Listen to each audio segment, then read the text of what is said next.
संजय जी, हालांकि मेरी आपसे एक रिक्वेस्ट है। मैं पहले डॉक्टर लक्ष्मण यादव को सुनना चाहूंगी और अच्छा शायद ठीक है, मैं दर्शक भी आपको विशेषज्ञ को सुनना चाहेंगे पहले। मैं बिल्कुल बिल्कुल ठीक है, मैं तो खुद भी लक्ष्मण यादव जी को सुनना चाहता हूँ। और वो जी मैं रिक्वेस्ट करूंगा, ये मानेंगे नहीं, जिस लहजे में ये चौपाई इनकी एक पूरे देश में वायरल हो रही है, ये सुनाते नहीं है, कभी हत्ते आते नहीं। वो लहजा जो था ना लक्ष्मण यादव जी का, वो गजब है जो उन्होंने मंच पे बोला, जो तालियों की गड़गड़ाहट हुई है। लक्ष्मण जी मान जाइए, आज वो वहीं से शुरुआत कर दी, सुना दीजिए लाइन। वो लाइन बड़ी अपील करने वाली है आपकी। अरे नहीं, अब वो कई बार होता है ना कि मैंने पिछली बार भी कहा था, वो जगह और थी, परिस्थितियां और थी। मैं तो बार बार मोदी जी को तो अपना आदर्श मानता हूँ ना, संसद में कुछ और तरीके से बोलते हैं, पाकिस्तान के खिलाफ कुछ और, तो वो बदल जाता है तेवर। खैर, मतलब सवाल बहुत महत्वपूर्ण है।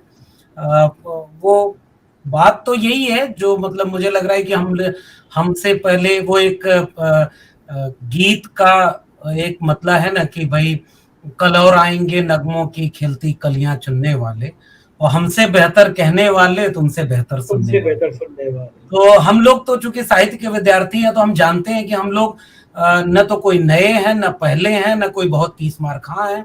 हमसे पहले बहुत लोगों ने लड़ाइयां लड़ी हैं। हमारे आसपास भी बहुत लोग हमसे ज्यादा मेहनत करके जोखिम उठा के लड़ रहे हैं, और बाद में भी लड़ेंगे। तो ये हम लोग उसमें एक अपनी छोटी सी भूमिका देखते हैं कि जो बातें गांव में लोगों ने गालियों के रूप में सुनी, हमें दिल्ली में बोलने का मौका मिल गया, तो हमने उसको यहाँ याद दिला दिया कि भाई ऐसे ऐसे भी होता है इस समाज में। और कल ही मैंने ट्वीट किया कि मतलब पता नहीं, वो जातिवादी एक व्यक्ति था, वो ट्विटर पर अपने नाम के आगे सनातनी हिंदू करके लिखा हुआ था, और उसने मैं चूंकि वो जान रहा है कि मैं कहाँ पढ़ा रहा हूँ, क्या कर रहा हूँ, और मुझे लिख रहा है कि ये आहिरों की बुद्धि 12 बजे खुली है। तो 12 बजे पहले का ट्वीट है, 12 बजे बाद का। तो मैंने फिर से उसे रीट्वीट किया, इसलिए नहीं कि मुझे वो बुरा लगा, इसलिए क्योंकि मैं ये जानना चाहता हूं। और बहुत सारे लोग जैसे अखिलेश यादव जी एकदम तमतमाए हुए हैं। और घटना कौन सी है, एक तो वो उनका घर धुलाने वाला, और दूसरा ये जो मंदिर में जब गए या कहीं किसी संत के यहाँ गए थे लखनऊ में, और जो विरोध हुआ, और उस समय वो भीतर से एकदम निकल के आया कि ये बीजेपी वाले हमें वाकई क्या शूद्र मानते हैं क्या, ये हमें घर नहीं जाने देते। और तब वो अपना तेवर बदले कि हमें ये सवाल पूछेंगे मुख्यमंत्री से कि जरा आप वो चौपाई सुनाओ, और आप हमें क्या मानते हो ये बताओ। तो ये एक ऐसी चीज है जो समाज में बहुत बड़ा तबका, और मैं तो कई बार कहता हूँ ओबीसी समाज में हम लोग आते हैं, और ओबीसी जैसे क्या होता है ना, गरीब अलग अलग तरह की वंचना झेल रहा होता है। कोई लैंगिक आधार पर जब देखेंगे तो महिलाओं की वंचना इस सदी के इतिहास में सबसे अलग तरीके से दर्ज की जाती है। वैसे ही ओबीसी की अलग है, उससे ज्यादा ज्यादा पीड़ा मिलेगी आपको दलितों के यहाँ, उससे ज्यादा आदिवासियों के यहाँ।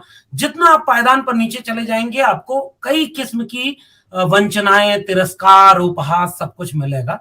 मुझे लगता है कि हम लोग उसी को एक एक तरह से क्लेम कर रहे हैं कि भाई चलो बाकी सबका छोड़ दो, आजादी का अमृत महोत्सव मना रहा है यह मुल्क, कम से कम अब तो एक बराबरी का रिश्ता बन जाए। केवल हमारी हमारी कोशिश, हमारी लड़ाई यही है।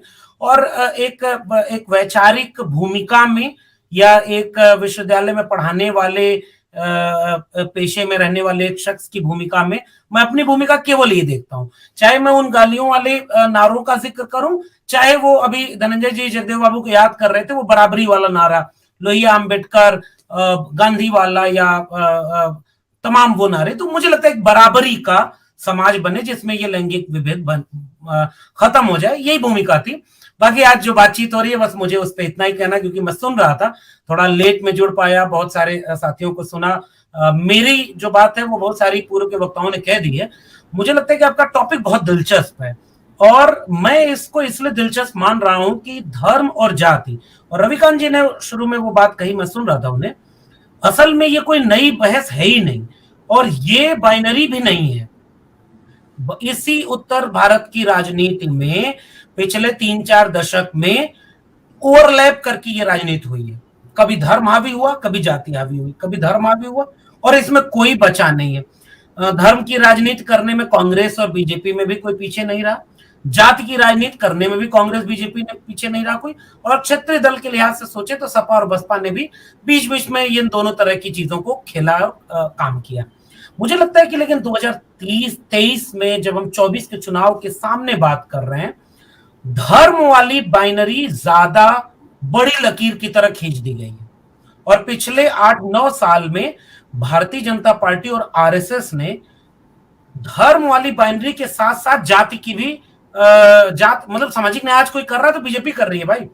वो प्रधानमंत्री ओबीसी बिठा रखा और राष्ट्रपति को वो कहते हैं कि पहले दलित बना रखा था, अब वो आदिवासी, पहली महिला आदिवासी, 27 कैबिनेट मिनिस्टर ओबीसी, 12 दलित, तमाम जगहों पर उन्होंने सबको अधिकार दे रखा है। अब तो पसमानदा का खेल खेल रही है बीजेपी। आप कल्पना करिए, एक तरफ कैसे हिंदू राष्ट्र बनाए जाने का बात और दूसरी तरफ पसमानदा। बीजेपी ये है एक बात।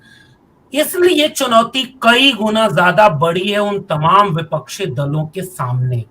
आपके सामने धर्म के विमर्श की कोई काट नहीं है। आपके पास केवल एक काट है, वो हार्ड हिंदुत्व करेंगे, आप सॉफ्ट हिंदुत्व करेंगे, लेकिन आप विरोध नहीं कर सकते। और कम से कम भारतीय राजनीति में फिलहाल वो पेरियार वाली लाइन हो या कांशीराम वाली लाइन हो, वो अभी नहीं कहीं दिख रही है। आपको वहां या तो चुप होना होगा या थोड़ा सॉफ्ट होना होगा। सॉफ्ट होकर के राहुल गांधी भी देख चुके हैं, सॉफ्ट होकर के अखिलेश यादव भी देख चुके हैं, सॉफ्ट होकर के मायावती भी देख चुकी है, और सबका हश्र सामने है। मुझे लग रहा है कि जो लाइन राहुल गांधी ने खींची, लेकिन राहुल गांधी अभी भी चूंकि बड़ी पार्टी है, वो तालमेल बना रहे हैं, वो मंदिर भी जा रहे हैं तो मजार भी जा रहे हैं, गुरुद्वारे भी जा रहे हैं, और वो तमाम मुद्दों को भी उठा रहे हैं। लेकिन उत्तर प्रदेश की राजनीति में अब थोड़ी स्पष्टता की जरूरत है। ये बहन जी जो कर रही हैं, कांशीराम साहब और उसके बाद DS4 बाम सेब का नारा, बाबा साहब की लड़ाई, वो कहां खड़ी है और रामचरितमानस विवाद पे बहन जी कहां खड़ी है? ये विरोधाभास है। और कम से कम उनके पूरे समाज में, चाहे वो SC/ST का समाज हो, चाहे ओबीसी समाज हो, एक बहुत बड़ा वर्ग ऐसा तैयार हो गया है। मैं मानता हूं कि अभी वो इतनी तादाद में नहीं है कि वो इस लाइन पर वोट दे दे करके बीजेपी को हरा देगा। अभी इसका इम्तिहान होना बाकी है, लेकिन वो ये समझने लगा है कि कौन उनके साथ है, कौन उनके खिलाफ है। इसलिए वहां वो भी बसपा थोड़ी सी फिसड्डी होती दिख रही है। समाजवादी पार्टी का अभी असली इम्तिहान बाकी है। हालांकि कुछ एक कदम उन्होंने जो उठाया है, चाहे वो कल दो अपने पार्टी की महिला नेत्रियों को बाहर का रास्ता दिखाना, जो कि पार्टी लाइन के बाहर थी, केवल ये रामचरितमानस मुद्दा और स्वामी प्रसाद मौर्य के खिलाफ बोलना नहीं, वो लगातार पार्टी लाइन के खिलाफ खड़ी थी। ये काम करते हुए एक मैसेज दिया है, सदन में खड़े होकर सवाल पूछेंगे कि हम शूद्र हैं कि नहीं, उन चौपाइयों को मुख्यमंत्री पढ़े। इससे एक लाइन समाजवादी पार्टी लेती हुई दिख रही है। लेकिन अभी भी मुझे लग रहा है कि अभी एक इम्तिहान बाकी है, क्योंकि समाजवादी पार्टी का, जैसे भाजपा, अब इसका जवाब आपके सामने संजय जी यही है कि इस पूरे रामचरितमानस की डिबेट में बीजेपी फ्रंट फुट पर नहीं है। बीजेपी ऐसी पार्टी है ना, जो बड़े बड़े नोटबंदी हो, GST हो, चाहे अडानी का मामला हो, वहां से लेके आज तक वो छाती ठोक कर उनका प्रधानमंत्री खड़ा होकर बोल देता है एक अकेला सब पर भारी है। मतलब पता नहीं वजन तौलने वाली मशीन लगी है या जमहूरियत है, मुझे तो समझ ही नहीं आता कि किस चीज पे भारी है भाई। ये तो डेमोक्रेसी है। तो वो बीजेपी ऐसी पार्टी है, वो अपनी गलतियों पे भी कभी बैकफुट पर नहीं आती, वो फ्रंट फुट पर खेलती है। लेकिन ये जो जाति वाला मुद्दा है, बीजेपी इस पर कभी फ्रंट फुट पर नहीं खेलेगी। इसलिए मुझे ये उम्मीद दिखती है। और दूसरी बात ये कि जो सांप्रदायिकता का गुब्बारा भरा गया है ना, धीरे धीरे, मैं इस बहस को यहां ले जाना चाहता हूं संजय जी, ये हिंदू मुस्लिम मंदिर मस्जिद और इस सब के बाद, या चाहे SC/ST OBC हो, चाहे वो अपर कास्ट के संविधान के मानने वाले लोग हो, एक बार सोचेंगे तो जरूर कि यार शिक्षा तो हमारे बच्चे की भी बर्बाद हो रही है, महंगाई का असर तो हमारे ऊपर भी हो रहा है, बेरोजगारी के तो हम भी शिकार हो रहे हैं। ये सब अगर मिलता है, यानी केवल जाति की राजनीति से काम नहीं चलेगा, और केवल ये महंगाई बेरोजगारी इस पर बहुत चुनाव हुए, बीजेपी जीत जाएगी भाई। अंत में पता नहीं क्या क्या कर देगी, कौन सी गाड़ी कहां टकरा गई, कौन सी गाड़ी पलट गई, कौन सी EVM कहां चली गई, मैं तो उस पर कुछ बोलूंगा नहीं। ये जो हो रहा है, इसलिए कंबो करना होगा। विपक्षी दलों का इम्तिहान है। अगर आप जात की राजनीति कर रहे हैं तो धनंजय जो बात कह रहे थे, रविकांत जी जो बात कर रहे थे, उससे सहमत होते हुए केवल मैं जोड़ दूं कि हमें एक बड़ी अम्ब्रेला बनानी होगा तमाम उन जातियों को जिनकी नाक लंबी हो गई, दिल छोटा हो गया। मैं बार बार एक स्लोगन कहता हूं कि अगर आप वाकई कोई एका बनानी है तो थोड़ा नाक छोटी करके दिल बड़ा करना होगा।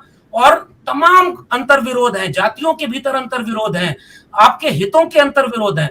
अगर हम कोई एक बड़े अम्ब्रेला बनाते हैं, वो जाति जनगणना और जातिगत स्वाभिमान दोनों को जोड़ करके, शिक्षा स्वास्थ्य रोजगार को जोड़ते हुए ये कह देंगे कि जे बरनादम तेल कुम्हारा, असली लड़ाई यही नहीं है। वो जो बरनादम में तेल कुम्हारा, सपच करात कोल कलवारा है या शूद्र हैं, महिलाएं हैं, भैया 2023 में उनकी शिक्षा भी बिक गई, रोजगार भी बिक गया। जैसे ये कनेक्शन बनेगा, तब मुझे लगता है सांप्रदायिक राजनीति का जवाब होगा। अन्यथा अंततः बीजेपी और RSS बहुत शातिर हैं, वो आखिरी ओवर में आखिरी बॉल तक लड़ेंगे और हो सकता है फिर आपके हाथ से मैच छीन ले जाएं। इसलिए बड़ी तैयारी करनी होगी और मुद्दों की एका बनाकर बहुत मेहनत करनी होगी, तब जाके कुछ होगा। बहुत शुक्रिया। बिल्कुल बिल्कुल ठीक बात, लॉजिक वाली बात लक्ष्मण जी।